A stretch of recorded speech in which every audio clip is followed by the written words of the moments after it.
So, for those who don't know, Terry Burke has led the Independent Education Union, Queensland and Northern Territory branches since 1995.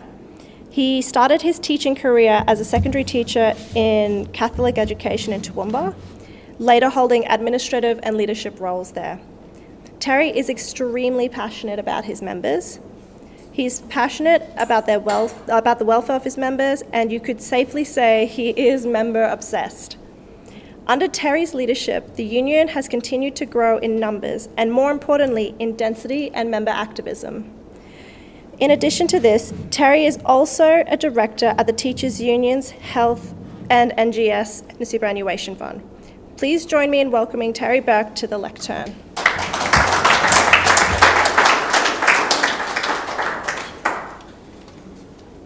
Tiana, thank you for that kind introduction.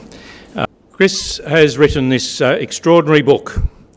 He makes a comment at one point, it's easy to understand, hard to execute. But as Chris makes the point, intent and execution are two different things. Now, Chris makes a number of very telling observations in this book. Firstly, that client service and client experience is an exercise in organisational change. It's not an end in itself, it is an exercise in organisational change. And any of the organisations that I've been involved in, whether it's a super fund, whether it's the health fund or this union, that has been the intent of our engagement with Chris. That the whole insight is very much one of how are we going to change as an organisation. And Chris makes the point, at the end of the day, these things distill down into some very, very simple understandings. Complex, but simple. Firstly, the people that you deal with in your organisation like to be valued, they like to be cared for, and they like to be supported. Now, their very core emotions is the point that Chris makes. And he goes on then to remind us that emotions can actually be measured, they can be planned, and they can be executed quite powerfully. So it's not just to score the NPS, it's actionable insights. And if I at times get a little bit lecturing and hectoring within my organisations that I'm part of, that's the point that I make. This is not feeling good about we've got a number that happens to be better than it was last year. The real issue is what are we learning that we can do to do better? So the need for critical insights runs through the themes in Chris's 10 things not to do. Be critical, appreciate the insights and act upon them so that ultimately it's embedded in the organisation. And finally, this is not just a book about client experience and NPS. This is a book about Chris. Now, it's said that every first book is an autobiography. Now, it'd be stretching it a little bit to say that this is autobiographical, but any of you who know Chris and you read this book, you know Chris just runs replete through these chapters. It's full of stories, it's full of yarns, it's full of the growing up Chris and the mistakes he made and the experiences that he had, all coming together to, and then I realised. And that's the autobiographical part of this book, that Chris shares himself on his journey as he goes through the experience of what this insight, client experience and NPS is about. So Chris, I enjoyed reading it at two levels, and I'd encourage you to read it at those two levels, that yes, it's about these things, but it's also getting to know that extraordinary individual, Chris Roberts. So finally, it's a call to action, this book. I certainly am more than prepared to step forward and to respond to that call to action, because as Chris reminds us a number of times, there's no action, there's no improvement. And that's what we all must do in organisation, is improve.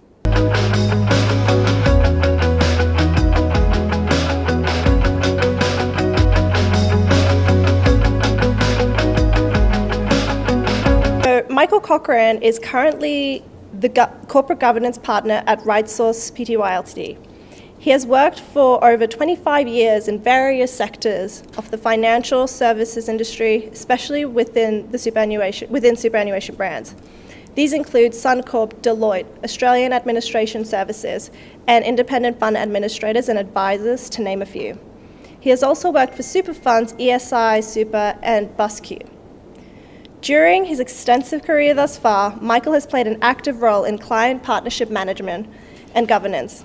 He is especially experienced in formulating strategies and coordinating the delivery of marketing, investment, administration, insurance, financial planning, audit and compliance services to boards of directors. When it comes to customer experience, Michael's leadership and laser focus has meant he has presided over some significant NPS increases, especially in his role as Trustee Services Manager at Club Super. In addition to all of the above, Michael has also served on the boards of 2 not-for-profit community organisations and is a member of the Australian Institute of Company Directors and the Responsible Investment Association Australasia. If not already, you may soon recognise his name, as Michael has also written the foreword for the 10 reasons why customer experience and Net Promoter Scores programs fail. Please join me in welcoming Michael Cochrane to the stage.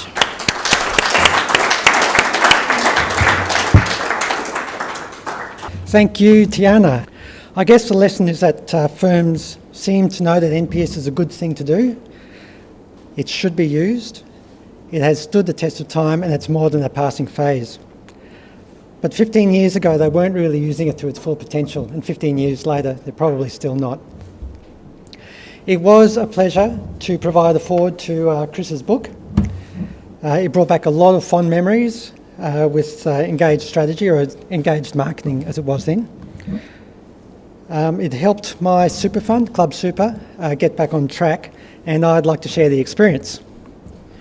It was around about 2007, 2008 that things were going okay with Club Super. Club Super at that time was a small fund. Our nearest competitor in size was about 3 times as big as Club Super, and the large competitors were literally 90 to 100 times bigger than Club Super. So we were going okay, we were holding our own, but as you know, in that environment, holding your own isn't going to last for very long. We felt that we probably need to improve our marketing efforts. So we interviewed 3 organisations. 2 of them we met with. They asked us all sorts of questions about our marketing communications and our strategies along those lines.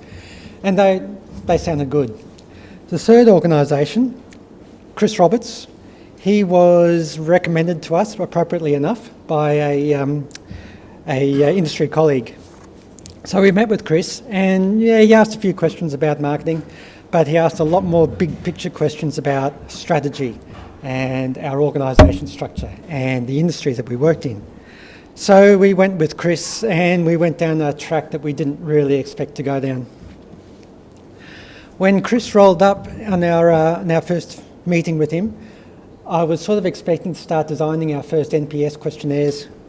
That didn't happen. Instead, Chris conducted some private interviews with our client services managers teams, our CSMs. The next thing that Chris got us into was the brand workshops. Now, we'd heard of brand workshops, and we involved directors, client services managers, client contact centre, and our managers, our operations managers, and so on. And he said to us, what sort of brand personality would you like to have? And we sort of thought, brand personality? We can do a Myers-Briggs on Club Super. And he explained that by saying, well, what sort of emotion would you want people to experience when you're dealing with Club Super? So we did a little bit of a workshop. Then we finally got to the NPS surveys. Now, Chris designed those in consultation with the Club Super staff. What did we want? What sort of knowledge do we need? What do we want to know?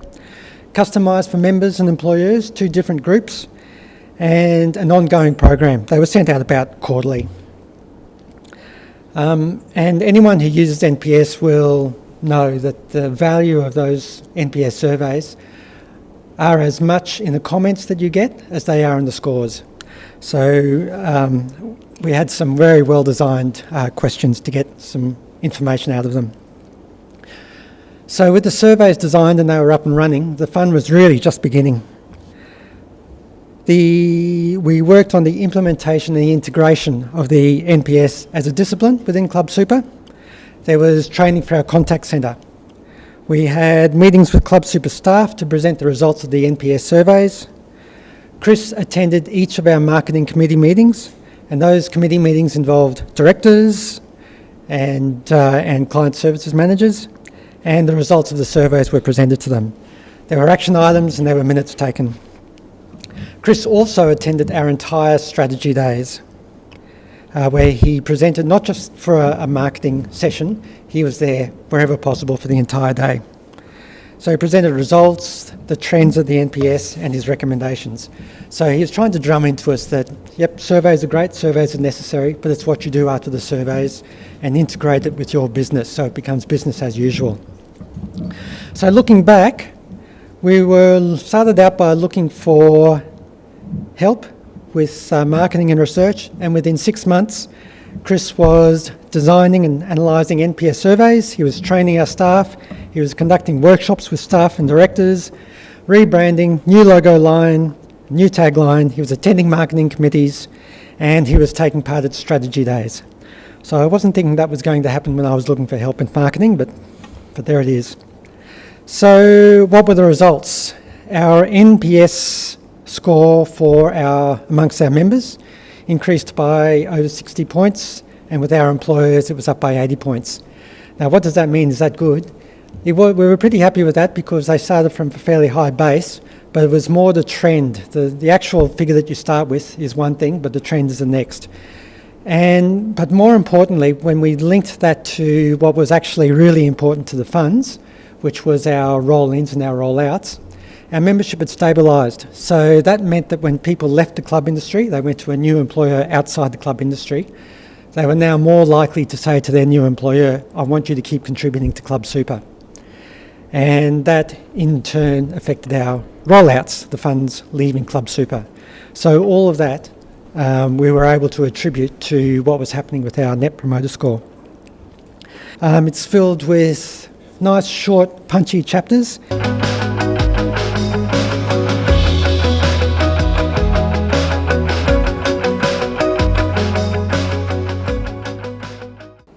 Elaine is a fitness industry veteran, having spent 30 years in executive positions working for a number of the world's largest fitness brands. Her roles have taken her all over the globe and has seen her working in Asia, Europe, South Africa, and now Australia. Elaine is best known for teaming up with well-known industry entrepreneurs, including Mike Balfour, OBE founder of Fitness First, Sir Richard Branson, owner of Virgin Active South Africa, and Brendan Levinson, founder of Jets Fitness. Having previously won the Deloitte Best Company to Work in South Africa, Elaine is passionate about building successful companies through great cultures and growing exceptional leaders. Elaine was awarded the 2017 winner of the Sunshine Coast Businesswomen's Network Outstanding Businesswoman of the Year, in addition to guest author for the Institute of Managers and Leaders best-selling book, Leadership Matters. Elaine recently performed a management buyout of Jets Australia, taking back the ownership of the brand from the Fitness and Lifestyle Group. Please, everyone join me to welcome Elaine. I have to say that this is going to be interesting because when I think of Chris, the only thing that comes to my mind is love, which I know, Linda's a bit strange, and I promise you this is all professional. But there is definitely two love stories I want to share with you. And I guess the first one I want to share with you is for my love of NPS. And then perhaps I'll share with the audience our love story, Chris, because we definitely have one. Some years later, I felt like I was going back in time because NPS wasn't a thing here. And I thought, I knew that I wanted to put in place this thing, this amazing tool called Net Promoter Score. Like, why is nobody doing Net Promoter Score in Australia? So I searched online and I searched online and I eventually found the only licensee for Satmetrics, which was a system that I'd been using across in South Africa. And the owner of that system at that point was Chris. So I called Chris up. I've arrived into Australia, I call Chris up and I say, Now, I understand that you're the person that does stat metrics. Now, I've got this background with MPS, and this is the journey that I've been on. Now, whoever knows Chris will know that Chris loves a story, and he loves a chat. So we spent a long time on the phone together, swapping war stories on customer and the journey we've been on and our shared love for MPS. And I was like, okay, this is it. We've got to get this in. And that's where Chris and I's love story started. Because we knew that if we're able to do everything that I'd done in South Africa, if I was able to replicate that in a place that is so amazing as Australia, that this is going to be something really special. So Chris came and spent some time with my team. And at that point, these are crazy 20-something Gen Zers, you know, these are young people. He's done workshops with us, and they're never quiet events. But he's always been up for whatever we've thrown at him. And he spent a lot of time with my people. He did a lot of surveying. And the thing that Chris came back to me with is, he said, I don't know what it is, but your people seem to be a bit obsessed. He said, it's not a culture, it's cult. He said, it's definitely a cult thing you've got going on at Jets. And he said, and there's this word called love, like love keeps coming through, like, oh, I love Jets, and I love this, and I love my members, and I love to look after them, and I love what I do. And I was like, okay, this whole love thing is great, but it's really ambiguous, and how am I going to measure love? Like, how do I take it to the board, you know? Okay, guys, we're going to do love as our measure. Like, they're going to look at me like I've gone mad. So I needed a measure of love, and Chris helped me build that. Because if you can't measure it, you can't have it. Talking about the data, you need the data. And that's what Chris helped me do. He helped me build out a very robust system that I was able to get this measure of love into quantifiable results. And not only that, but to build out the strategies of how we're going to do it. Our first NPS score in Jets was 36%, which is not bad, it's positive. We went to 70% over those years. The highest scoring Net Promoter Score in the industry. Obviously, Chris has been a huge part of that. He's been a huge part of my life. This has been a 10-year journey for us, nearly. So I'd say I'm incredibly proud to be here and to be able to be a part of the family, the event, and to be able to really say congratulations for what you've done with this book, because it's going to help a lot of people go on that same journey that I went on. So thank you, Chris, and congratulations.